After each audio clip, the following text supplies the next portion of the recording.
En voor deze uitzending sprak ik met Nina Schick van het Europees kritische denktank Open Europe in Londen. En ik vroeg haar of zij verbaasd was over de beslissing van Boris Johnson vandaag. Well, I think everyone was surprised. We're in the middle of a political avalanche in Westminster, and Boris Johnson was a shoo-in to become the next Prime Minister. Now, I don't think he wanted to do it. He was actually going to announce his leadership bid for Prime Minister today, but he was forced to do it because he was stabbed in the back by Michael Gove. That's the Justice Secretary, another leading Brexiteer, who basically announced that he would not be supporting Boris Johnson's bid. And over the course of the morning, all the MPs who were going to support Boris Johnson hemorrhaged to Team Gove. So Boris Johnson was left with no one there to support him, and then he had no choice but to withdraw his bid. Now, the last week has been compared by some people as a mixture of Game of Thrones, House of Cards and Macbeth by Shakespeare. How would you characterize this political assassination? Absolutely. It has been absolute turmoil here in the last week. We've seen the Prime Minister resign. We've seen the value of sterling crash.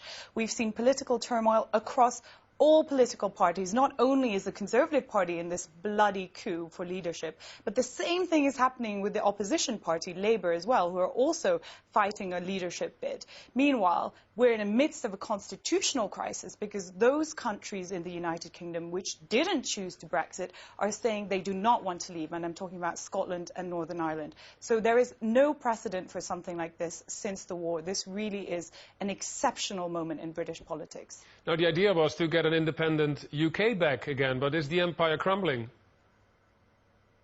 Well, we can certainly see that the UK is being stretched to its limits. We are in the midst of a political, economic and constitutional crisis.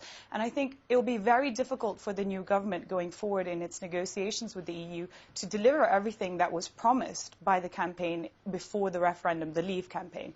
Now, primarily I'm talking about saying that immigration would be significantly lower if we left the EU, saying things such as £350 million a week could be spent on the NHS.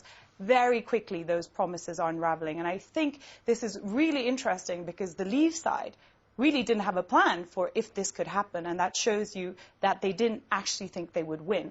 But we're in this situation now. And frankly, to be honest with you, I don't see any coming back from it.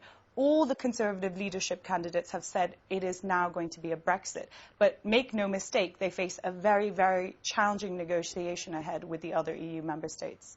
Now, it looks like you were talking about the candidates for the Conservative Party.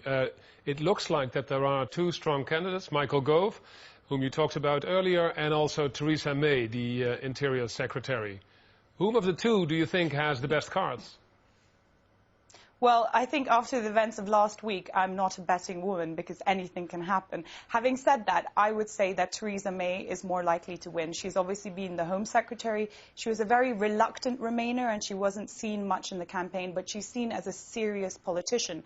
And after the antics of Westminster and the antics of the campaign, which really hasn't been the finest moment in British political history, I think voters will want to know that there's a serious Prime Minister who can lead the negotiations. She's got experience of dealing with Brussels. She's obviously dealt with the security brief, terrorism, things like immigration, which are very, very important in this debate. So I think that Theresa May will be the most likely Prime Minister. Overall, this whole situation, what does it do to the trust of the people in politics?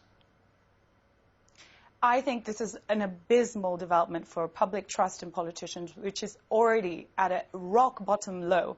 And I think the surprise result of the referendum was a reflection of that. People felt that for too long the Westminster elite did not represent them, did not take their views into account. And the fact that we see this right now in Westminster, all of the main political parties unravelling and politicians going back on promises that they made. I mean, I don't even need to cite to you that Michael Gove has basically said that he wouldn't want to become Prime Minister numerous times over the last few years, and today he surprises, shock announces that he is going to be running for the Prime Minister. This is only going to be magnified in the negotiations with the EU that are to come, because very, very quickly it's going to be apparent that there is no such thing as a free lunch. It's going to be a trade-off. So all of these promises that were made to the British public, and many voted to leave on the basis of those promises, will not be deliverable.